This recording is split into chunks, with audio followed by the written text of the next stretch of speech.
प्यारे साथियों, नमस्कार। मैं अमरदीप कुमार आप सभी का अमरदीप कोचिंग सेंटर नेमडाल मऊ में स्वागत करता हूं। आज हम पढ़ेंगे क्लास 10th का 9वां चैप्टर यानी एक्सरसाइज 9.1 के बारे में और क्वेश्चन 5 से लेकर के 8 तक। तो आइए देखते हैं हम एक्सरसाइज 9.1 का 5वां क्वेश्चन। जैसे क्या कर रहा है, a kite is flying at a height of 60 metre above the ground. यानी कह रहा है कि कोई पतंग है जो ग्राउंड से 60 मीटर एबव यानी 60 मीटर ऊपर क्या कर रही है, उड़ रही है। The string attach to the kite of the temporarily tied the point on the ground. और जो रस्सी जो है ग्राउंड से जो क्या है एकदम टाइट है। The inclination of the string with the ground is 60 metre. और जो रस्सी के द्वारा एंगल्स बन रहा है वो कितने का बन रहा है, 60 का बन रहा है। Find the length of the string assuming that there in no slack in the string. यानी रस्सी की लंबाई में क्या करनी है, फाइंड करनी है। तो आइए हम सॉल्व करते हैं। सबसे पहले ये हमारा क्या है, यहाँ से यहाँ तक जो दिया है 60 मीटर एबव, यहाँ पे कोई पतंग क्या हो रहा है, उड़ रहा है। यहाँ पे कोई क्या हो रहा है, पतंग उड़ रहा है, ठीक है। और यहाँ से कोई लड़का जो हो खड़ा होकर क्या कर रहा है, उड़ा रहा है। ये जो रस्सी है इसका लेंथ जो है हमने क्या मान लिया, x मान लिया, ठीक है। इतना करने के पश्चात यहाँ से ये जो एंगल बन रहा है हमारा कितना बन रहा है, 60 बन रहा है। हमें इस x की वैल्यू क्या करनी है, फाइंड करनी है। इसे हम a मान लेते हैं, इसे b और इसे हम क्या मान लेते हैं, c मान लेते हैं। मानने के बाद हम करेंगे क्या, यहाँ पे लिखेंगे लेट बी स्ट्रिंग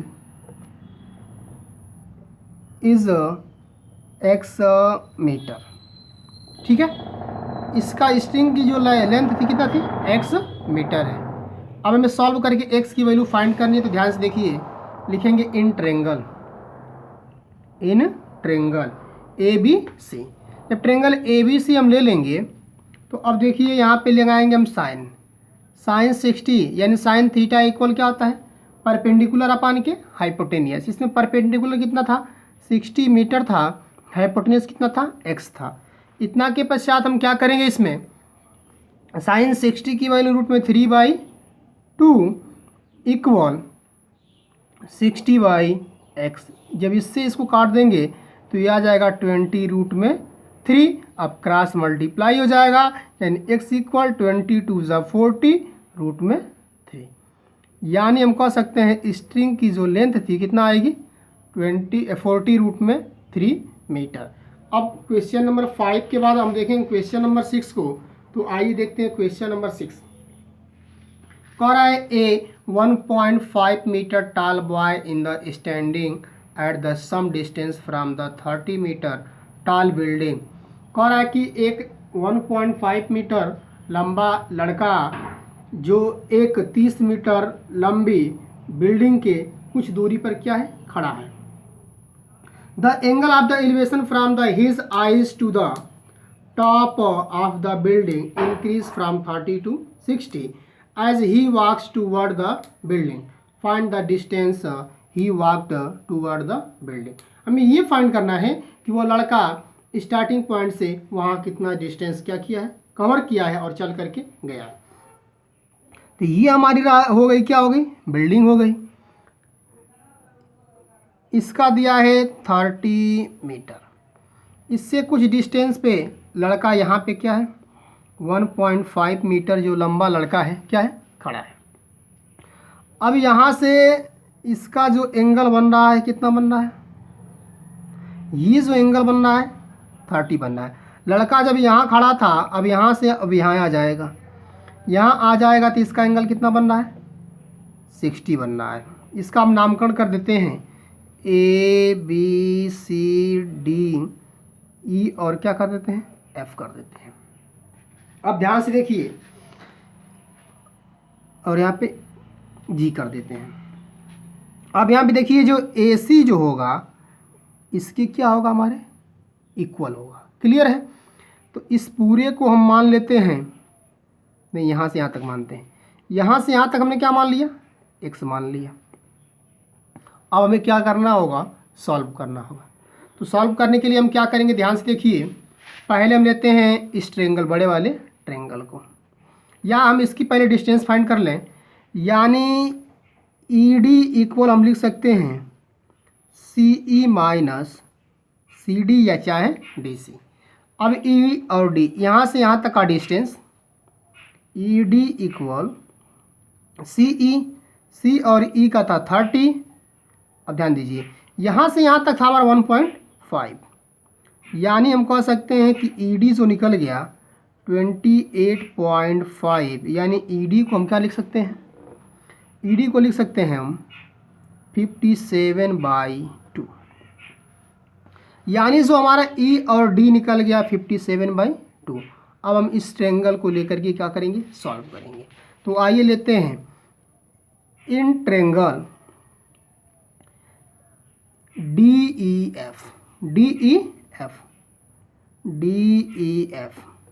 DEF लेंगे तो अब क्या होगा, तो DEF लेंगे तो हम लेते हैं 10, यानी tan 30, और tan इक्वल होता है परपेंडिकुलर अपान के बेस।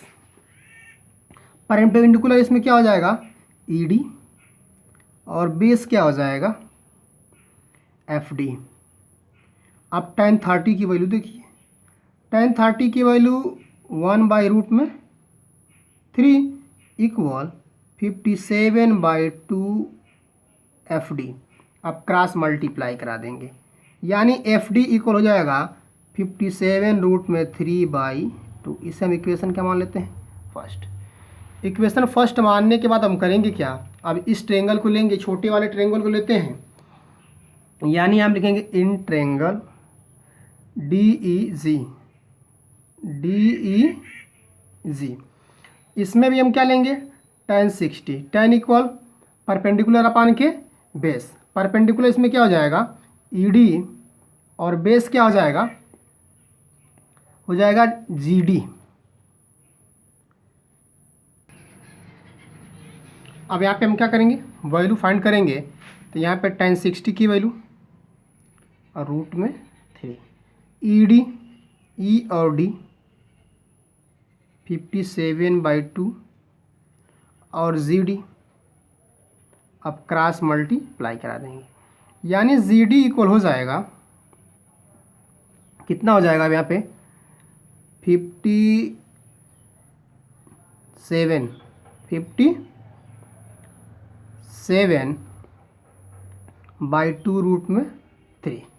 अब इससे जब इसको हम क्या कर देंगे, काट देंगे, तो ये हो जाएगा 19√3, यानी कह सकते हैं GD जो निकल गया 19√3/2। 19√3/2 निकल गया, तो यहाँ से G और D निकल गया और F और D निकल गया। हमें फाइंड करना है FG। यानी हम लिख सकते हैं FG equal FD minus GD। अब FD की वैल्यू 57√3/2 और GD की वैल्यू 19√3/2। अब यहाँ पे बेस दोनों का सेम है, तो 57√3 माइनस 19√3/2। अब यहाँ से हम क्या कर देंगे, माइनस कर देंगे, यानी 38√3/2। इससे हम क्या कर देंगे, इसे काट देंगे, यानी 19√3 मीटर। ये जो होगा हमारा F और G की क्या होगी, वैल्यू होगी। यही हमसे क्या कह रहा था, पूछ रहा था। तो ये था क्वेश्चन नंबर 6। आगे हम देखते हैं। तो देखिए 7 में क्या कह रहा है, from A point on the ground, ground के किसी पॉइंट से, the angle of elevations of the bottom and the top of the transmission tower fixed at the top of a 20 meter high building are 40 degree and 60 degree respectively. Find the height of the tower. तो उस tower की height पूछ रहा। सबसे पहले हम बनाएंगे एक बिल्डिंग। ये बिल्डिंग जो है 20 मीटर क्या है, हाई है। इसके ऊपर हमने क्या कर दिया, एक टावर लगा दिया। यहाँ से बॉटम और टॉप से जो एंगल है, कह रहा है कि बॉटम से कितना है 45 है और टॉप से कितना है 60 है। यहाँ से यहाँ तक जो था इसको हमने h मान लेते हैं। तो जो पूरा टावर है इसकी हाइट क्या कर रहा है, पूछ रहा है। तो अब देखिए A हो गया, B हो गया, C हो गया और क्या हो गया, D हो गया। इतना करने के पश्चात हम क्या करेंगे, यहाँ से यहाँ तक हम क्या मान लें, x मान लें। अब लेंगे हम tan थीटा, लेते हैं in triangle A B C, यानी tan 45 यानी tan theta equal perpendicular upon के बेस। परपेंडिकुलर इसमें कितना है 20/x।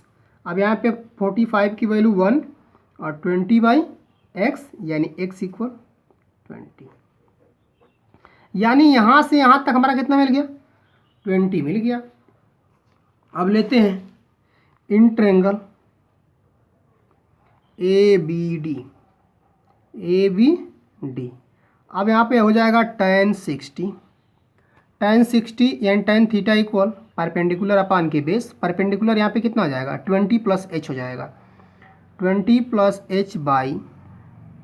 h/x और tan 60 की वैल्यू √3 और यहाँ पे क्या 20 + h और x की वैल्यू 20, इसका इसमें मल्टीप्लाई हो जाएगा, यही हो जाएगा 20 √3 इक्वल 20 + h। इसके बाद हम क्या करेंगे, h को इधर ला देंगे, यानी हो जाएगा h इक्वल 20 √3 - 20। इतना के पश्चात क्या हो जाएगा, यहाँ से हम 20 क्या कर लेंगे, कॉमन कर लेंगे। जब 20 कॉमन कर लेंगे तो √3 माइनस क्या हो जाएगा 1। ये जो हमारा होगा यहाँ से यहाँ तक जो टावर था, बिल्डिंग के ऊपर जो टावर लगा हुआ था, इसकी क्या हो जाएगी, यहाँ से यहाँ तक क्या था जो हमारा बिल्डिंग के ऊपर टावर था, इसकी क्या हो जाएगी, हाइट हो जाएगी। तो ये था आपका क्वेश्चन नंबर 7। क्वेश्चन नंबर 7 के बाद अब हम देखेंगे क्वेश्चन नंबर 8 को। तो आइए हम देखते हैं क्वेश्चन नंबर 8। कह रहा है a statue 1.6 metre tall stands on a top of the pedestal from a point on the ground, यानी ग्राउंड के किसी पॉइंट से। The angle of elevations of the top and of statue is 60 degree and from the same point of the angles of elevations of the top the pedestal is 45. Find the height of pedestal. तो यहाँ पे हम बना देते हैं figure. ये जो हमारा क्या है, यहाँ से यहाँ तक क्या है, पेडिस्टल है, ठीक है।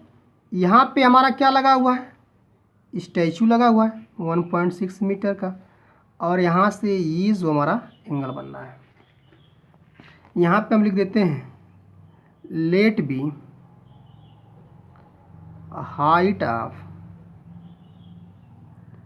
Pedestal is equal h metre, ठीक है। इसका हम नामकरण कर देते हैं A, B, C और D। हमें पेडस्टल की हाइट यानी इसकी हाइट क्या करनी है, हमें फाइंड करनी है। अब ध्यान से देख लीजिए एक बार फिर से, ये जो था ना स्टैचू था, उसके टॉप से ये पूरा एंगल में कितना था 60 डिग्री, और इसके पेडस्टल के टॉप से इसे कितना था 45 डिग्री। यहाँ से यहाँ तक जो था हम इसे क्या मान लेते हैं, x मान लेते हैं। अब हम क्या करेंगे, सॉल्व करेंगे। तो आइए सॉल्व करते हैं। लेते हैं in triangle A B D. जब ए बी डी ले लेंगे तो यहाँ पे लिखेंगे tan 60 परपेंडिकुलर अपान की बेस यानी 1.6 अब प्लस h/x। अब tan 60 की वैल्यू रूट में 3 इक्वल 1.6 प्लस h/x। अब यहाँ पे x की वैल्यू निकाल देंगे यानी 1.6 प्लस h/x। इसे हम क्वेश्चन का मान लेते हैं फर्स्ट, ये रूट में 3 होगा यहाँ पे। इसके बाद क्या होगा, जब ये रूट में 3 हो गया, ये हमारा क्या हो गया, फर्स्ट हो गया। फर्स्ट के बाद अब हम लेते हैं इन ट्रेंगल ABC। अब यहाँ पे tan 45 इक्वल परपेंडिकुलर अपान के बेस, परपेंडिकुलर h बेस कितना है, x है।